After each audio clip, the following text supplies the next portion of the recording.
This whole topic of 33 million gods or 33 crore gods, if you use the Indian system of measurement, all came from the Upanishads.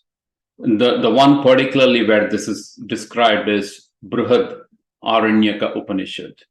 It's quite a lengthy treatise, a lengthy volume, but a very interesting Upanishad where the sage Yagnavalkya describes a lot of the philosophical constructs and fundamentals on life, on the universe, and everything else.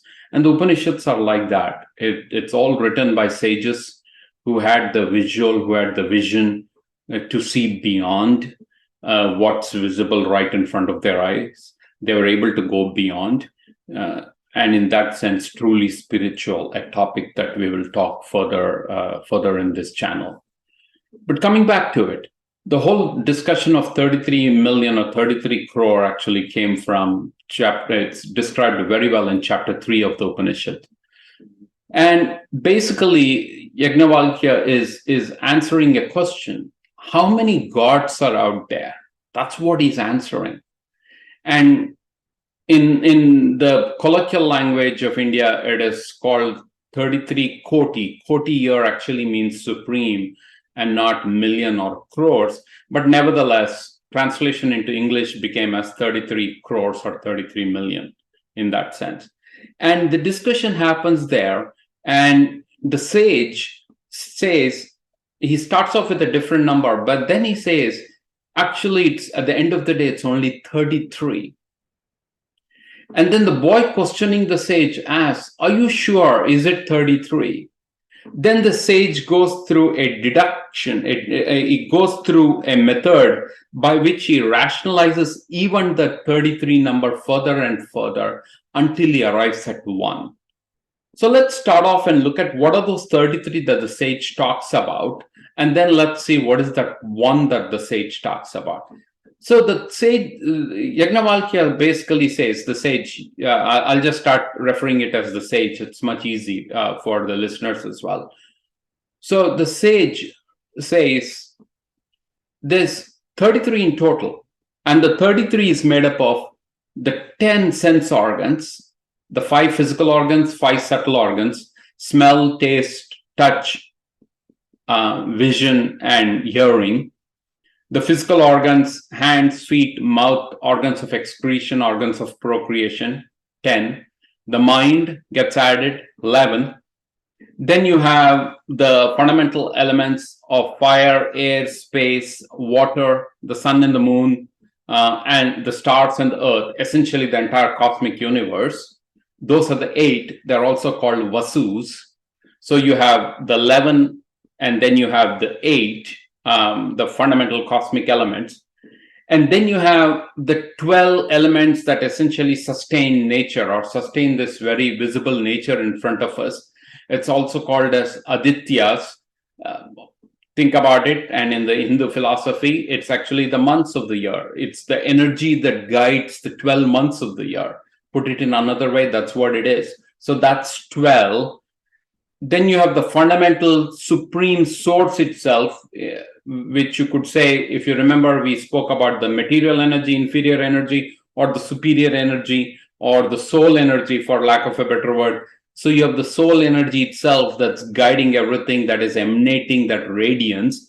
And lastly, all of this is of no use unless there is an energy that kicks in where we offer it up as a sacrifice, which means there is a gratitude through our actions. So that is what's called yajna. So there is a gratitude, there's an offering being done through every action of ours towards this universe, towards humanity, towards the community overall. So if you add up all of this, 5 physical organs, 5 subtle, 10, mind is 11, the 8 vasus or the 8 fundamental elements, fire, air, space, water, sun, moon, the stars, and the earth, that becomes 19. Then you have the 12 adityas or the energies driving the different months or the different seasons or this nature itself. And then you have the source energy, and then you have the energy of sacrifice. Add up all of that, you get 33. And then the discussion goes on in the Upanishad, and the sage then says, look, you have 33, but you got to realize even this 33 gets reduced further as you keep on reducing it. And it reduces into ultimately food and air, which sustains this entire cosmos. Without that, what do you really have? There's no life without it. So it reduces to food and air. And then the sage goes on to say, but even that food and air have a fundamental energy that sustains and drives it. And that energy, or that Shakti, or that energy, or that soul energy is ultimately the only one that matters. And that one energy, that soul energy, or that fundamental nature of energy is the absolute, or the Brahman, as the Upanishads call about. So it is really not 33 million or 33 crores. This came out of the Upanishads, where it's described as 33 overall that sustains and runs this universe, this entire cosmos. That 33 gets deduced and reduces further ultimately into one reality, which is that divinity, or the soul energy, or the supreme, or the absolute. And ultimately that makes it as the commonality that connects everything, is that one fundamental source energy. I have to share a story here before wrapping up this video. There was this very popular actor in South India. His name was N.T. Ramarao. Many listening to this channel, or at least the parents of Indian origin, might definitely recognize that name. Now, my early visuals of what a god would look like, what a divine would look like, what Narayana would look like in a personal form. I'm not talking about the abstract ball of energy form. I'm talking about if I move away from the ball of energy into a personal form. My early visions of what a god would look like was because of the movies that I watched, where NTR, as he was fondly called, NTR portrayed those roles.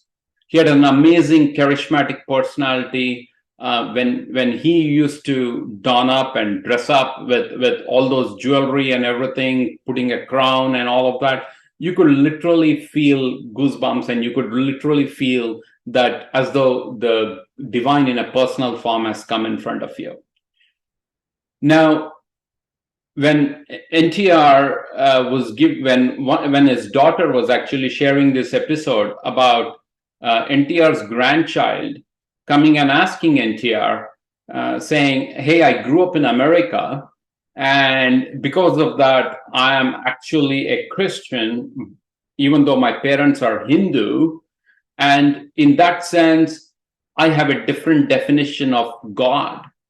And interestingly, NTR, being the man he is, having played so many roles, said, it doesn't matter, even if you put a black dot on a wall and you look at that black dot and reflect on your tendencies, your behaviors, and work towards keeping that as your anchor and as your pivot, and work towards wiping off your unhealthy tendencies and becoming a better person.